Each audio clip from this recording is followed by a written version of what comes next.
At 9:17 on the evening of October 14, 1912, 17-year-old Samuel Mercer walked through the eastern garden gate of his family's Mississippi plantation. He never came back. The strange part was not that Samuel disappeared. Men disappeared in Mississippi. They left debts behind, followed railroad work north, ran from marriages, or simply decided they had had enough of a place. The strange part was the gate.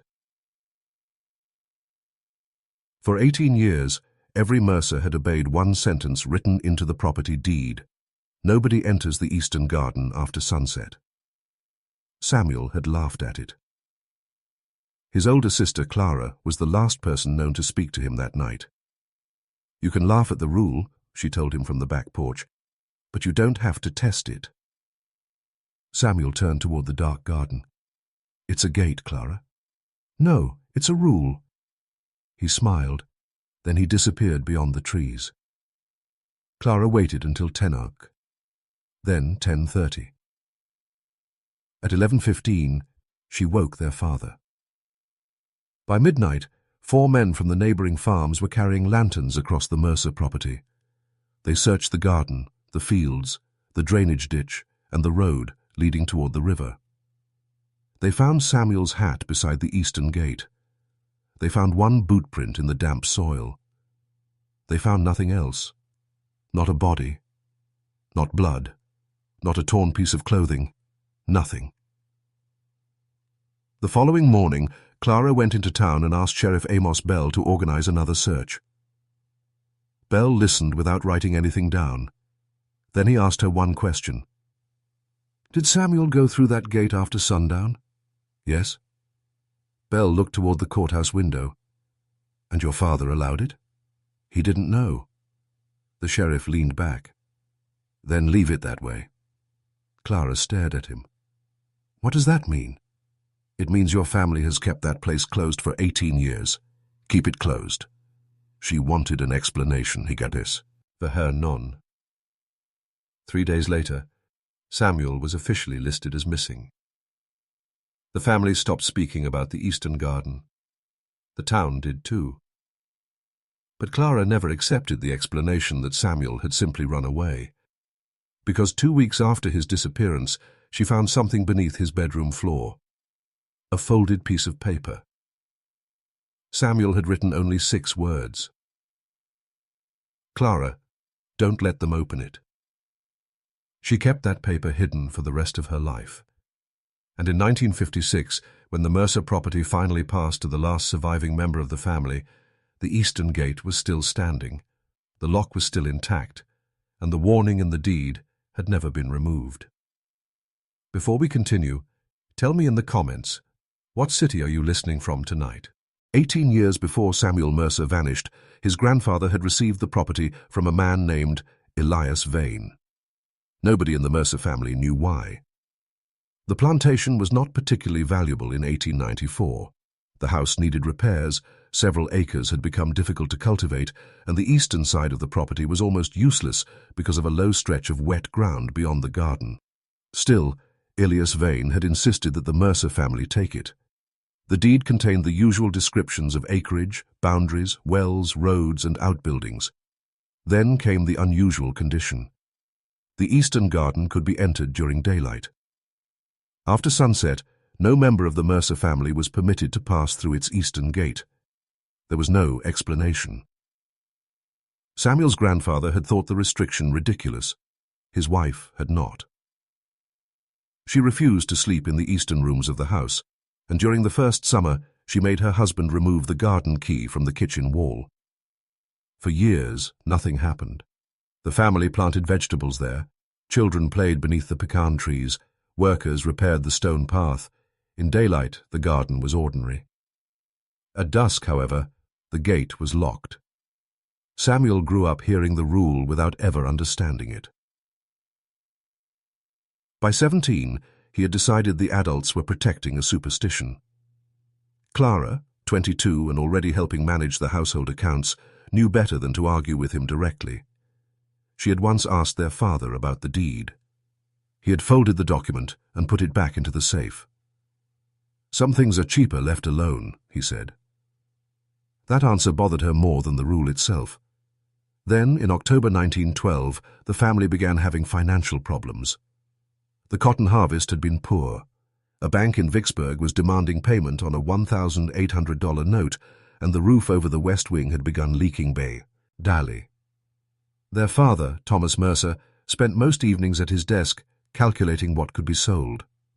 One afternoon, he mentioned the Eastern Garden. "If the county buys that strip for drainage work, we could clear the note." Clara looked up.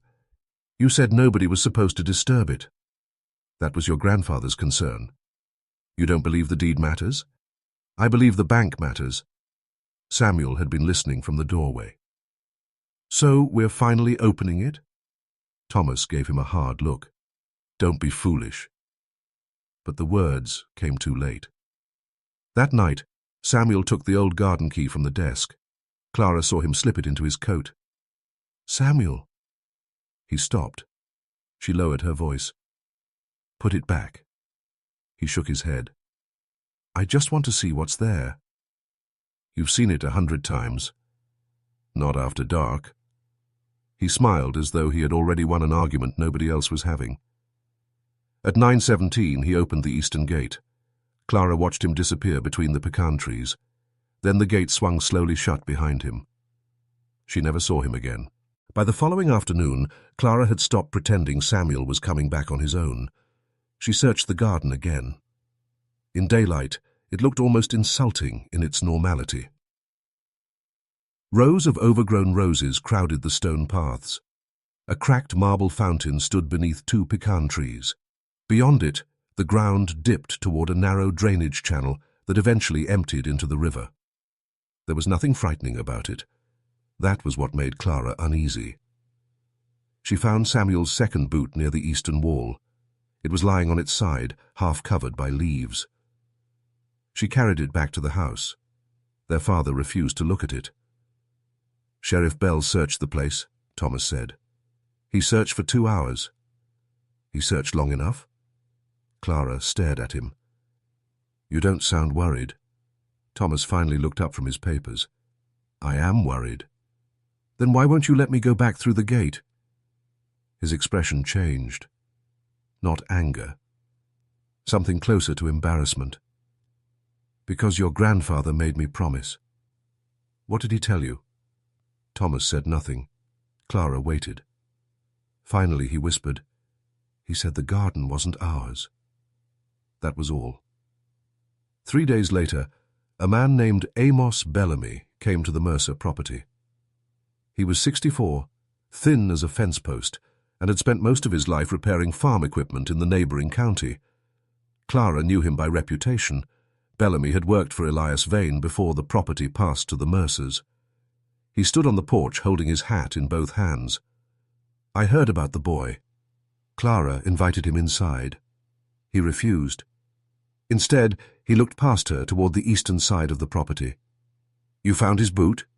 "Yes." "Both?" Clara nodded. Bellamy rubbed his thumb along the brim of his hat. "Then he went farther than I thought." "Farther where?" He looked directly at her. "You shouldn't ask me that." "Everyone keeps saying that." "Because some questions cost more than answers." Clara almost laughed. Then she noticed his hands. They were shaking. "What happened here before my family owned it?" Bellamy's eyes moved toward the garden. "Nothing you can prove." "That isn't an answer." "No." He put his hat back on. "It isn't." Before leaving, he reached into his coat and pulled out a small brass key. He placed it in Clara's hand. "I found this near the old fountain yesterday." She looked at it. "What's it for?" Bellamy shook his head. "Don't know." But Clara noticed something scratched into the metal. A single letter. E. She looked toward the eastern garden. The gate stood 50 yards away. Its iron bars were rusted, and the chain around it had been replaced sometime recently. Clara stepped closer. There was fresh mud on the other side. Not old mud. Fresh. Someone had been walking inside the garden after Samuel disappeared. She turned back toward Bellamy. He was already walking toward the road. Mr. Bellamy. He stopped but didn't turn around. Who else has been inside? His answer came quietly. That's what your grandfather was afraid of. Then he kept walking. Clara waited until after midnight before she used the brass key. She did not tell her father. She did not tell Sheriff Bell. She carried a lantern across the backyard and stopped at the eastern gate. The chain was still there. She unlocked it. The gate opened with a long metallic scrape that sounded far louder than it should have in the quiet night. Clara stepped inside. The air changed almost immediately. The garden was colder than the yard. She could smell wet earth and crushed leaves. Somewhere beyond the pecan trees, water moved slowly through the drainage channel. She held the lantern higher. Samuel's footprints were gone. So were the fresh tracks she had seen earlier. But someone had been there. She knew it. Near the old fountain, Clara found a narrow wooden box buried beneath loose soil. It was no larger than a cigar case and had been protected by a sheet of rotting canvas.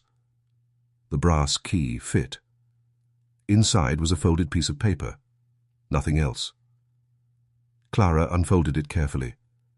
There were 3 lines written in faded black ink. East Gate. After dark. Count 7. She read them twice, then a third time. Count 7 what? Her own voice sounded strange in the garden. She looked around. Nothing moved. Clara placed the paper in her pocket and walked toward the eastern wall. 7 steps from the fountain, she found a stone marker partly hidden beneath ivy. It had no name, only a number. Sen. She touched it. The stone shifted. Clara froze. She pulled harder. Behind the marker was a narrow iron ring set into the ground. A concealed hatch. Her hands began trembling. She had expected a cellar. Instead, the hatch opened onto a shallow, stone-lined passage running beneath the garden wall. Clara lowered the lantern. There were footprints inside. Fresh ones. Small. And beside them were marks in the dirt where something heavy had been dragged. She backed away. Then she noticed something caught on a rusted nail inside the passage. A piece of dark blue cloth. Samuel's coat had been dark blue. Clara reached for it. Before her fingers touched the fabric, something struck the eastern gate behind her. Bang! She spun around. The gate was closed. She had left it open. Another sound came from the other side, a slow scrape against the iron bars. Clara raised the lantern. "Who's there?" Nothing answered. Then the scrape stopped. She waited. 5 seconds. 10. Finally, she stepped toward the gate. There was nobody outside, but someone had written a message across the muddy ground with a stick. 3 words. He counted wrong. Clara stared at them. Samuel had gone through the gate at 9:17, and now she understood why someone had written Count 7 on the paper. The question was no longer why Samuel entered the garden. It was what he had counted. The next morning, Clara found Sheriff Bell waiting beside the kitchen door. He had not knocked. He stood with his hat in one hand and a folded document in the other. "You went into the garden," he said. Clara stopped. "How do you know?" Bell looked toward the eastern windows. "Because the gate was open at 6. Clara said nothing. He unfolded the document. "Your father has received an offer for the eastern portion of the property." "From whom?" "Caleb Rusk." The name meant something to her. Rusk owned the cotton warehouse in town and had spent the previous year buying parcels along the river. "How much?" $2,200. Clara laughed once. "That land isn't worth half that." "Not to a farmer." Bell folded the paper again. "Rusk wants it for the river access." Clara thought of the hidden passage beneath the garden. What does he know? Bell's expression hardened. "About the passage?" She stared at him. "You knew?" "I knew there was something under the garden." "And you never told us?" "Your grandfather asked me not to." "Why?" Bell looked tired. "Because 30 years ago, before the Mercers owned this place, a man disappeared there. Clara waited. Who? Elias Vane's brother. The answer landed heavily. Belle continued before she could interrupt. His name was Joseph. He disappeared in 1881. Vane told everyone he'd gone west, but he didn't. Where did he go?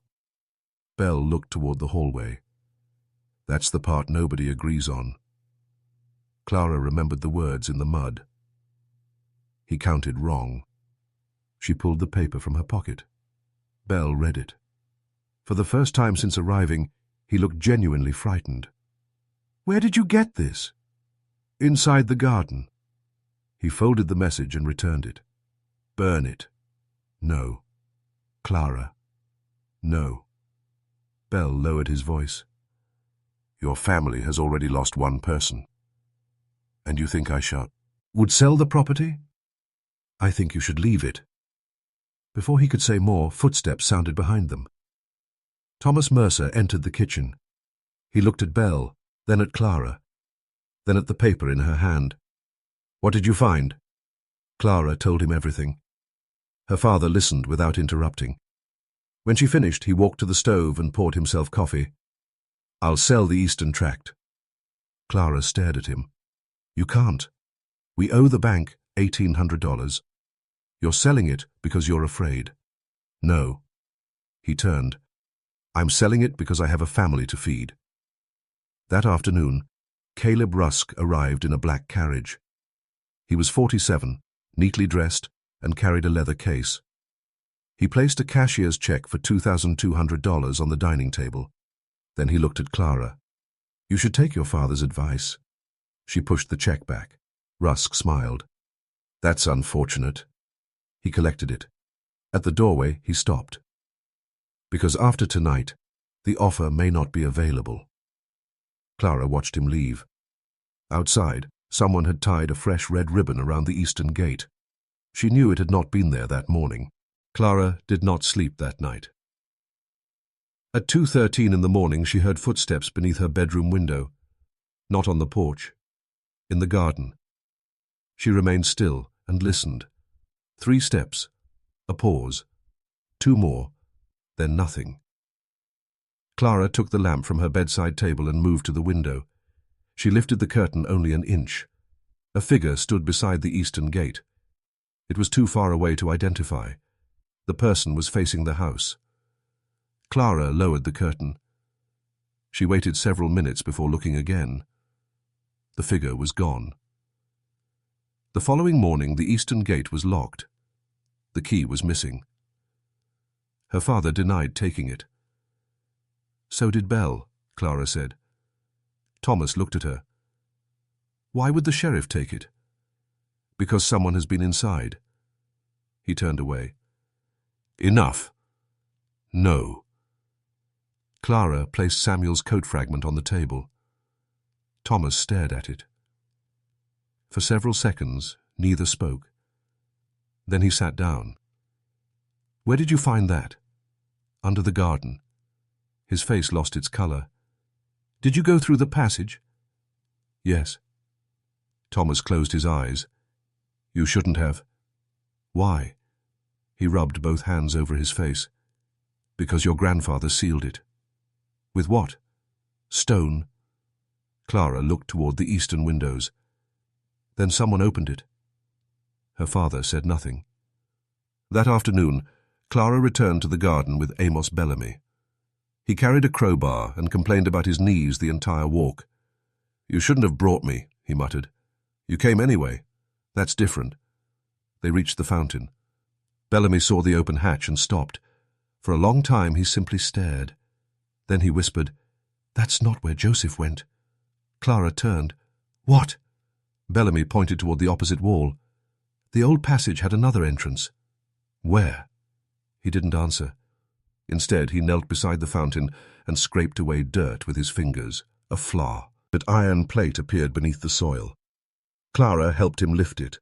Underneath was a narrow compartment. Inside lay a rusted pocket watch. Samuel's initials were engraved on the back. Sem. Clara picked it up. The watch had stopped at 9:21. 4 minutes after Samuel entered the garden. Bellamy stared at the dial. That's impossible. Why? He looked at her. Because this watch was buried here before Samuel was born. Clara's fingers tightened around it. Bellamy reached for the watch. Then a noise came from beneath them. 3 dull knocks. Both froze. Another 3 knocks followed. Bellamy slowly stood. That's not the river. Clara looked down at the stone beneath her feet. The sound came again. 3 knocks. Then 2. Then 7. Bellamy stepped backward. Clara. What? He swallowed. Your brother wasn't the first Mercer to hear that. Clara did not move. The knocking beneath the garden continued. 3, 2, 7, then silence. Bellamy was the first to speak. We're leaving. Clara shook her head. No. He looked at her. That wasn't a suggestion. She pointed toward the iron plate. You said Joseph disappeared here.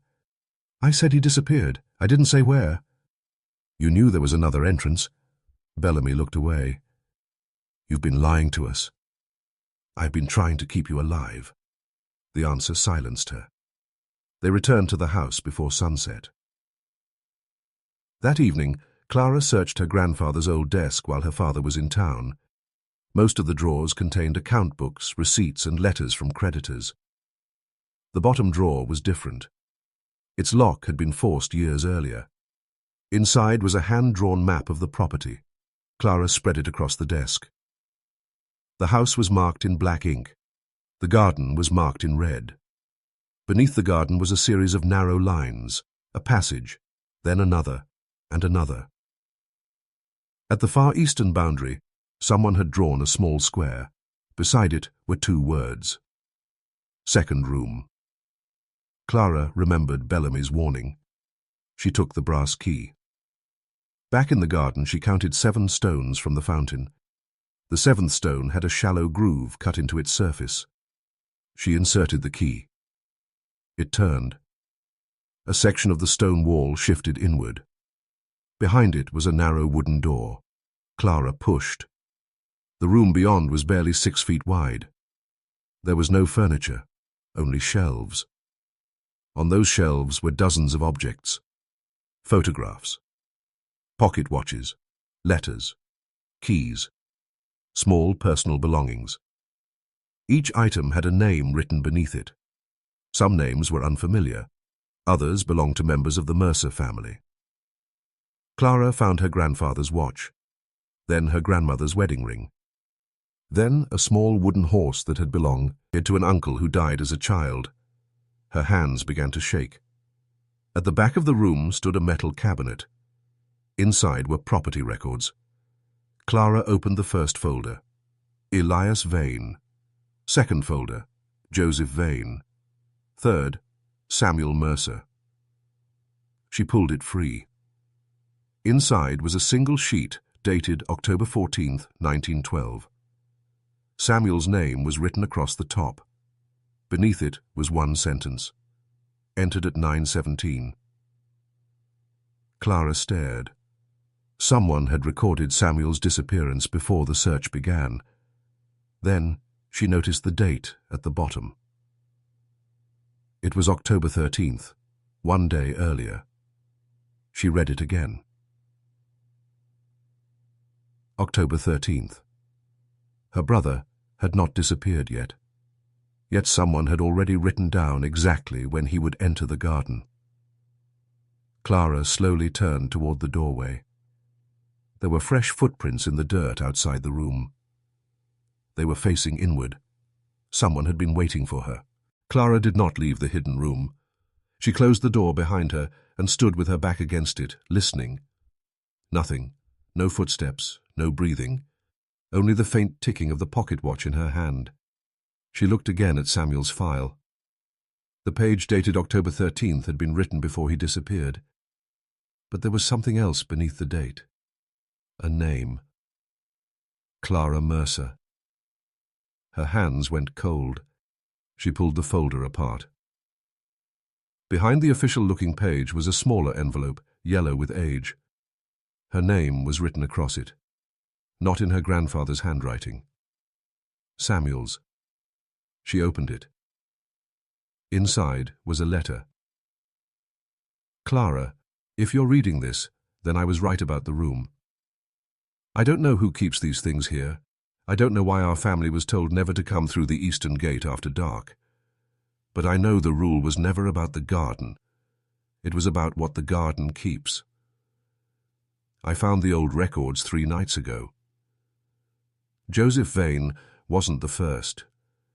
There were others, people who came here after sunset and were never seen again. The family called them accidents. The sheriff called them departures. The bank called them debts. Nobody called them missing. Samuel's handwriting became uneven near the bottom. Then came the sentence that made Clara stop breathing. Dad knows. She read it twice, then continued. He found the room years ago. Grandfather made him promise never to tell you. But someone has been opening the eastern gate. I followed them last night. It was Mr. Rusk. Clara looked up. Rusk. The man who had offered her father $2,200. The letter continued. He wasn't alone. Sheriff Bell was with him. They were looking for something in the second room. I heard them talking. They said the original deed wasn't the important part. They were looking for the list. Clara's eyes moved down the page. I found it before they did. It has names, not just Vane and Mercer names. People from town, judges, sheriffs, bankers, men who signed papers after people disappeared. The final paragraph was shorter. If anything happens to me, don't trust the gatekeeper, and don't let them open the eastern gate again. Clara lowered the letter. For several seconds she could not move. Then she heard a sound outside the hidden room. A man's voice. Clara? She recognized it immediately. Sheriff Bell. He knocked once. Open the door. Clara folded Samuel's letter and slipped it inside her dress. Bell knocked again. You found something that belongs to your family. Clara stared at the door.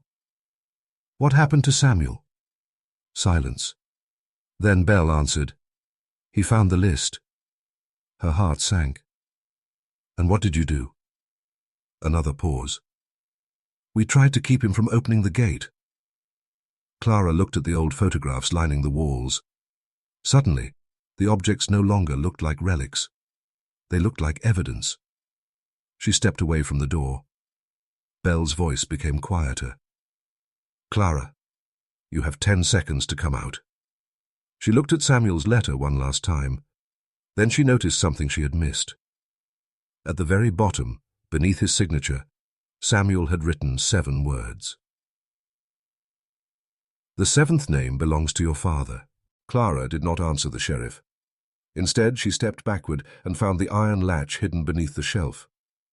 Bell struck the door once, then again. Clara, open it. She pulled the latch. A narrow opening appeared behind the cabinet. Clara slipped through just as the door burst inward. Bell entered with Caleb Rusk behind him. Neither man saw her. She crouched in darkness while their voices carried through the room. She has the letter, Rusk said. Bell swore under his breath. Then we find her. Clara waited until their footsteps moved toward the opposite wall. The passage behind her led upward. She followed it. A minute later, she emerged beneath the old greenhouse behind the house. By dawn, she had reached the county courthouse. She carried Samuel's letter, the property map, and the records from the hidden room. But she did not trust Sheriff Bell, so she went to the county clerk instead. His name was Walter Price, a 71-year-old man who had worked in the records office since 1889. Clara placed the documents before him. I need you to read these. Price adjusted his spectacles. He read silently. Then his face changed. "Where did you get this?" "In my family's garden." He looked at the list.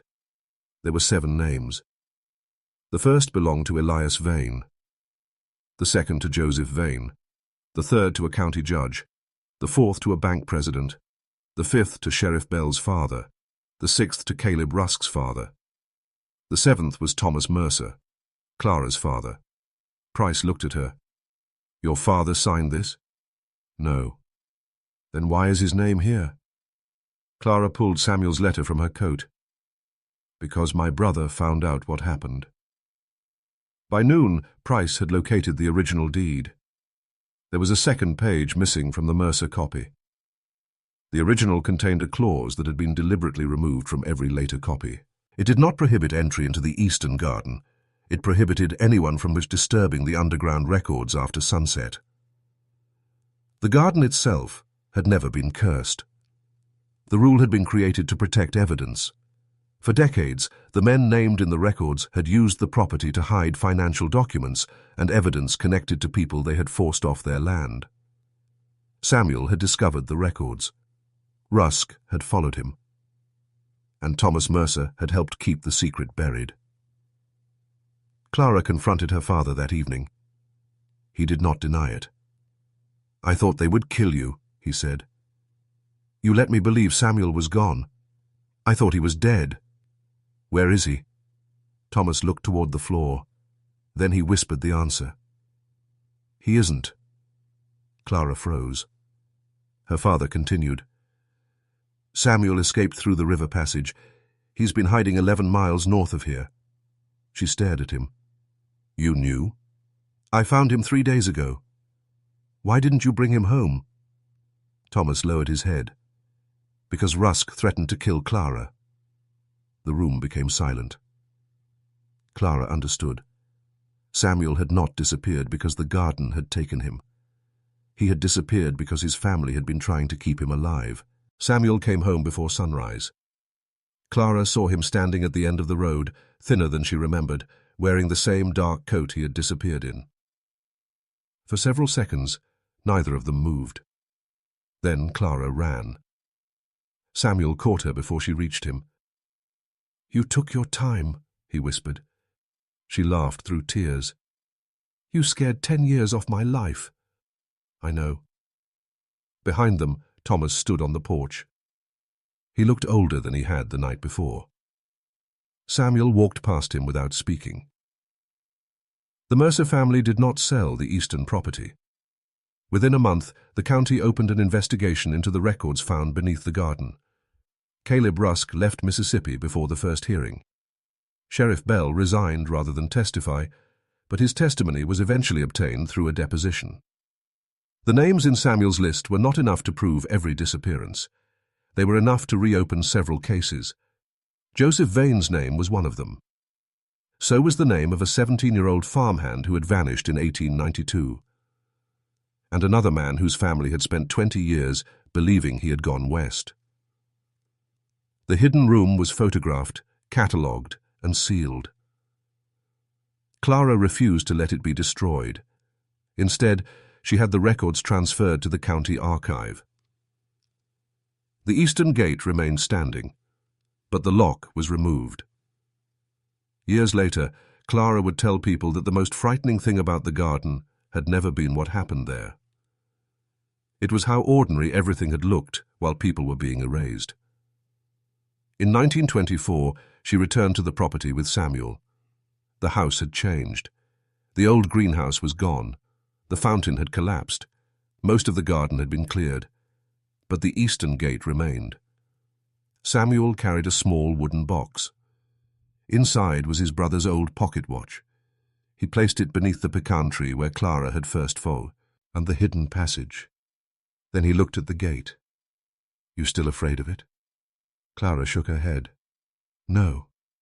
She reached for the iron bars. The gate opened easily. No scrape, no resistance, just the quiet sound of hinges moving in the morning air. They walked through together. 7 stones from the fountain, Clara stopped. The 7th stone was still there. She knelt and brushed away the dirt. Beneath it was the old iron ring. She lifted it. The passage below had been sealed with fresh concrete years earlier. Nothing could come through. Nothing could go in. Clara closed the hatch. Then she noticed a small mark carved into the stone beside it. 7 short lines. She counted them twice. There were only 6. Samuel looked over her shoulder. Neither spoke. They walked back toward the house. Behind them, the eastern gate remained open for the first time in more than 30 years. And on the old garden wall, where the afternoon light could barely reach, someone's initials were still visible beneath the moss.